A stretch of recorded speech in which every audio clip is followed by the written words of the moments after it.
Assalamualaikum warahmatullahi wabarakatuh. Kami peserta Latsar CPNS tahun 2021, Angkatan 35, Kelompok 2, Subkelompok 1, yang terdiri dari saya sendiri, Eka Nurmianti, dan rekan saya, Siti Halisah, Mujibur Rahman Saputra, Syahdia Nur Revani, dan Yuspik. Kami akan mempresentasikan Sintesa Agenda 3 dan Personal Branding. Sintesa Agenda 3 terdiri dari 3 materi. Yang pertama, manajemen ASN. Kedua, pelayanan publik. Ketiga, whole of government. Kedudukan, peran, dan tugas ASN. Yang pertama, kedudukan ASN. Pegawai ASN berkedudukan sebagai unsur aparatur negara yang menjalankan kebijakan yang ditetapkan oleh pimpinan instansi pemerintah, serta harus bebas dari pengaruh dan intervensi semua golongan dan partai politik. Kedua, peran ASN. Perencana, pelaksana, dan pengawas penyelenggaraan tugas umum pemerintahan dan pembangunan nasional melalui pelaksanaan kebijakan dan pelayanan publik yang profesional, bebas dari intervensi politik, serta bebas dari praktik KKN.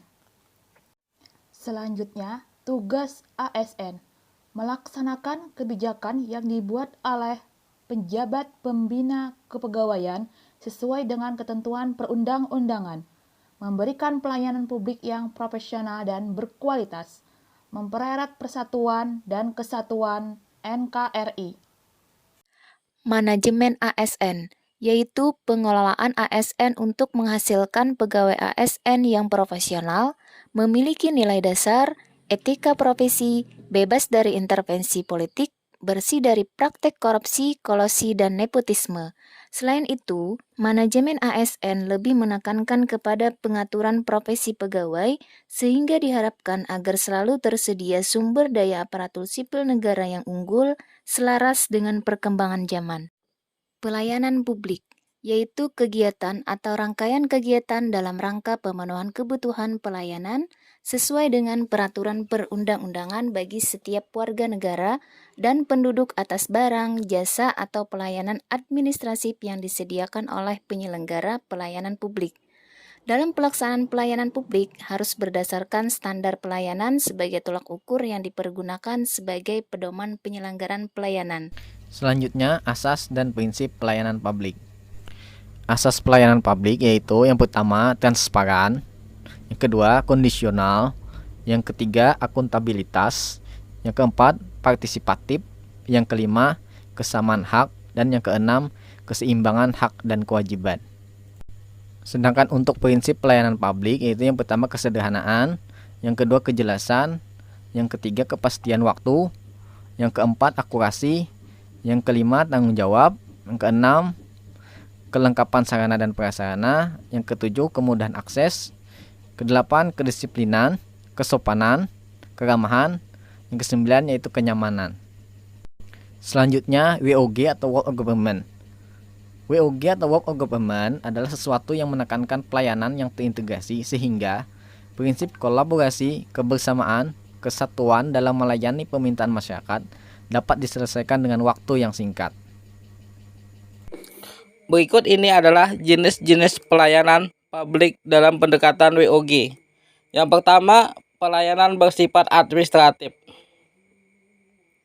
Pelayanan bersifat administratif adalah suatu jenis pelayanan yang diberikan dari unit pelayanan dalam bentuk pengambilan keputusan, kegiatan pencatatan, kegiatan tata usaha, dan dokumentasi lainnya.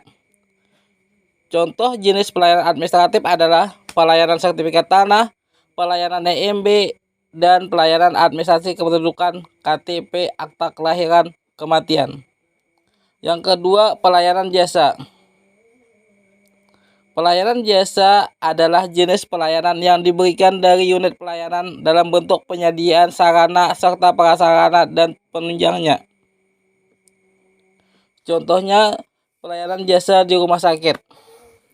Yang ketiga, pelayanan barang.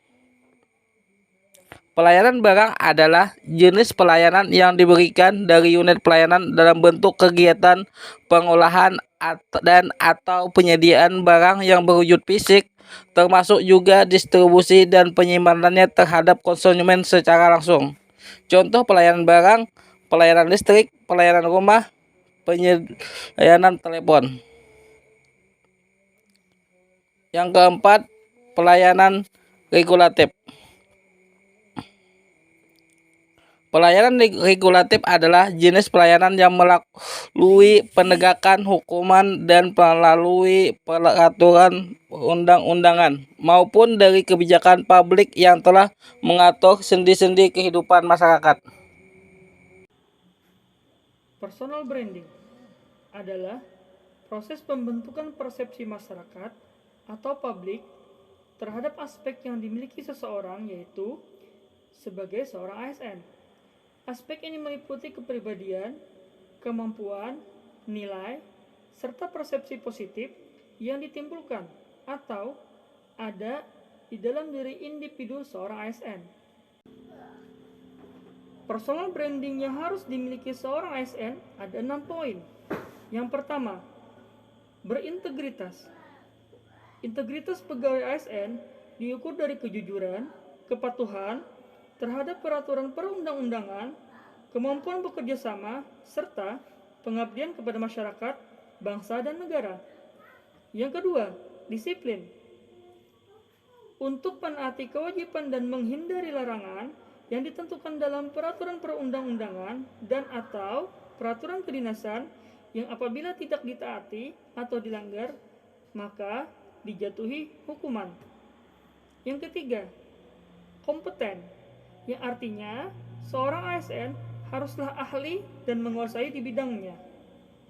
Yang keempat, akuntabel, artinya kewajiban setiap individu, kelompok, atau institusi untuk memenuhi tanggung jawab yang sudah menjadi amanahnya. Yang kelima, ramah. Seorang ASN haruslah memiliki hati yang baik, menarik budi bahasanya, manis tutur katanya, serta bagus sikap perilakunya. Dan yang keenam, yaitu inovatif. Artinya, melakukan sesuatu yang baru atau kreatif dalam menjalankan tugas dan tanggung jawabnya. Yang keenam poin tersebut dapat disingkat dengan istilah berdikari. Sekian presentasi dari kelompok kami. Terima kasih.